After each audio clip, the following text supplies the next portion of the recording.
मंच पर राजकरण जी, श्यामलाल निषाद जी,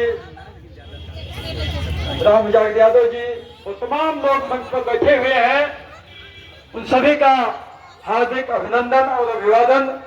मंच पर बैठे हैं, ये अपने आप इस बात को साबित करता है कि श्रेष्ठ हैं, उत्तम हैं, लेकिन आप उन्हें सुनने के लिए आए हैं। आप सर्वोत्तम हैं, सर्वश्रेष्ठ हैं, इसलिए आप अपने लिए एक बार ताली बजा दीजिए।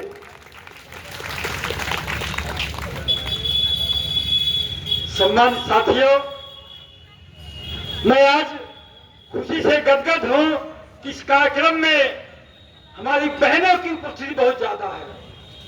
मैं जितनी बहनें और बेटियां बैठी हुई हैं, आप अपने लिए ताली बजाइए। आप गौरव की बात है कि समाज में जो भी परिवर्तन होना है वो आपके द्वारा ही होगा। संत गाडगे की एक लाइन जो हमें बहुत पसंद मैं कहता हूं या दिल को चुभ गई कि मंदिरों में सिर्फ और सिर्फ ढोलिए धोखेबाज बैठे। जितनी हमारी बहनें और बेटियां बैठी हुई हैं, मैं आज तरह के मैं खुद से कोई वक्ता नहीं हूं। मैं आपसे एक चीज पूछ रहा हूं, मैं जितनी बहनें और बेटियां हैं, आपके घरों में यदि संत गाडगे के तस्वीर नहीं है, सावित्रीबाई फुले की तस्वीर नहीं है, छत्र साहू महाराज की तस्वीर नहीं है, कबीर की तस्वीर नहीं है,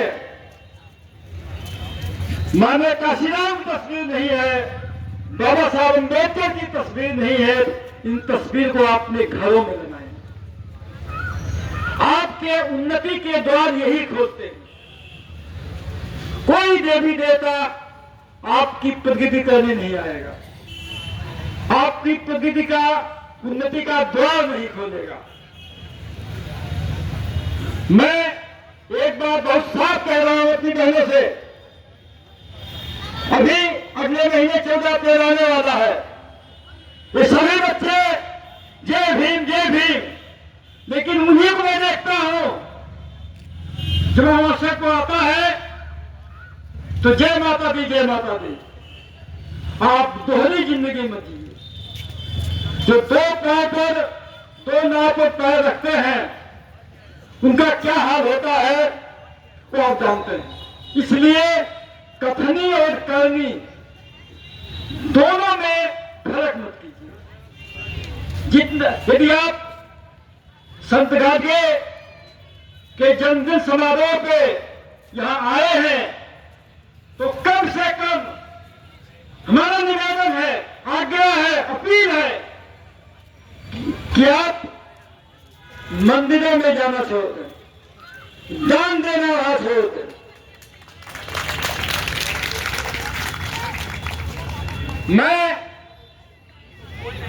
हमने अपने घर के दरवाजे पे एक बोर्ड लिखवाया था बहुत बड़ा, देवी देवताओं का प्रवेश वर्जित।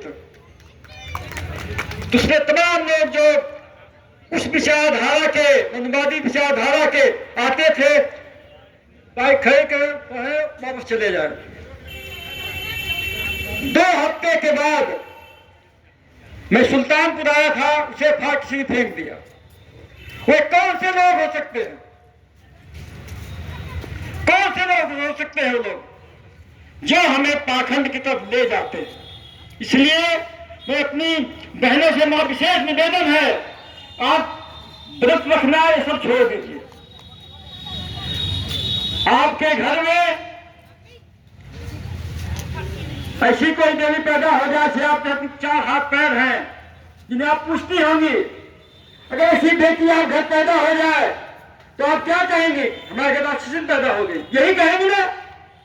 इसलिए यदि आप अपने बच्चों को बेहतर एजुकेशन देना चाहती हैं, बेहतर शिक्षा देना चाहती हैं, उन्हें आगे बढ़ाना चाहती हैं, तो अपने घर में महापुरुषों की तस्वीर लगाएं, उनके बारे में बताएं स्वच्छता के जनक संत गार्ग को कहा जाता है। लेकिन सरकार ने जो स्वच्छता मिशन चलाया, सरकार को चाहिए था कुछ स्वच्छता मिशन के जो अम्बेसडर होते, उनके सिंबल होते, प्रतीक होते, संत गार्ग होना चाहिए था, क्योंकि स्वच्छता के सबसे पहले जगाने वाले संत गार्ग हैं। और मैं तमाम यहाँ बुद्धिजीवी लोग बैठे हुए हैं, हमारा सबसे निवेदन है या संस्था से अगर जिलाधिकारी को ज्ञापन देते हैं तो निवेदन करें कि बच्चों को जो प्राथमिक किताबें हैं उनमें संत गार्गे को पढ़ाया जाए, संत कबीर को पढ़ाया जाए। ऐसे संत जिन्होंने इस समाज से पाखंड को भगाने का काम किया, पाखंड से दूर रहने का काम किया, ये ऐसे संत को हमारे बच्चे जब पढ़ेंगे, हमारी बेटियां पढ़ेंगी तो निश्चित रूप से जो आगे आएंगी तो उनके दिमाग में, दिल में पाखंड के प्रति नफरत पैदा हो जाएगी। यही ऐसी चीजें हैं जो हमें आपको, हमारी एनर्जी को जागृत करती हैं। जब बहुत समाज लोग आए हुए हैं, मैं एक बात कह रहा हूं, अहिर गया कुर्मी चोर, ये कहने वाले कौन से लोग थे? किसी पाल ने कहा, किसी धोबी समाज ने कहा, किसी प्रजापति समाज ने कहा, कहने वाले कौन से लोग हैं? आप सभी को इस प्रकार के लोगों से सावधान रहने की जरूरत है। ये वही लोग हैं जो हम सबको नीचा दिखाने का प्रयास करते हैं।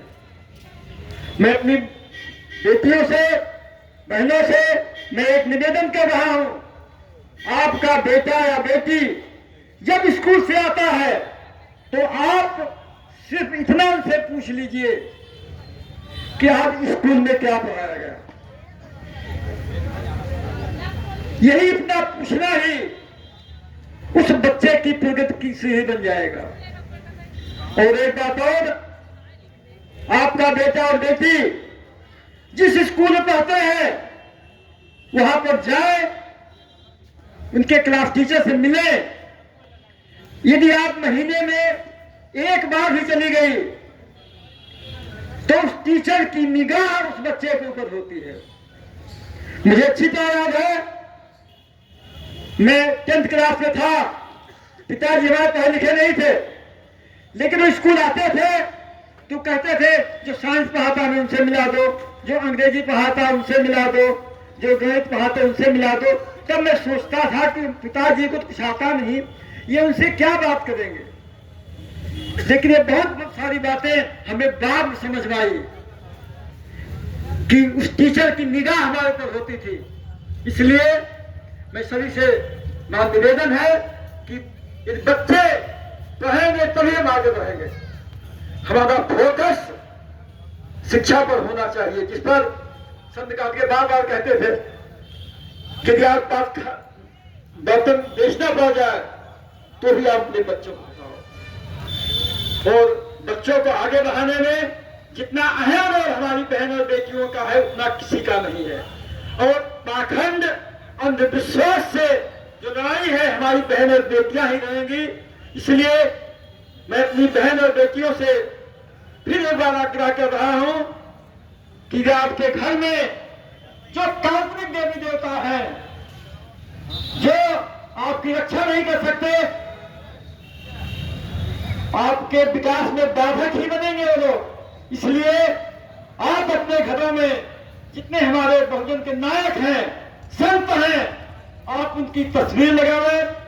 इन्हीं शब्दों के साथ एक बार आप जोर से हमारे सामने कुछ ऊर्जा के साथ संत गार्गे, जोश दिखाए, हमारी बहनों में कुछ जोश कम दिखाया गया। संत गार्गे अमर है, संत गार्गे अमर है, बाबा साहब अमर रहे, बाबा साहब अमर रहे। बहुत बहुत धन्यवाद, बहुत ही ओजपूर्ण वाणी है आपकी। तो मैं चंद लाइनें आपके लिए कहना चाहूंगा। दुनिया के रैन बसेरे में पता नहीं कितने दिन रहना है, दुनिया के रैन बसेरे में पता नहीं कितने दिन रहना है, जीत लो सबके दिलों को, बस यही जीवन का गहना है, बस यही जीवन का गहना है। आप अभी जो यहाँ पर बोल रहे थे पेरियार संभोले वर्मा जी, बहुत ही ओजस्वी, समाज के लिए सदैव खड़े रहते हैं। जब भी हम लोगों के द्वारा आपको कहीं भी बुलाया जाता है, आप वहां पर सबसे पहले उपस्थित होते हैं। आप पेशे से एक शिक्षक थे, रिटायर्ड शिक्षक हैं, दिल्ली में सेंट्रल गवर्नमेंट में जॉब किया करते थे आप। तो शिक्षक के बारे में कहा ही जाता है, शिक्षक वह सड़क है जिस पर चलने वाला मुसाफिर अपने मंजिल तक बहुत आसानी से पहुंच जाता है। तो बहुत बहुत धन्यवाद। तो इसी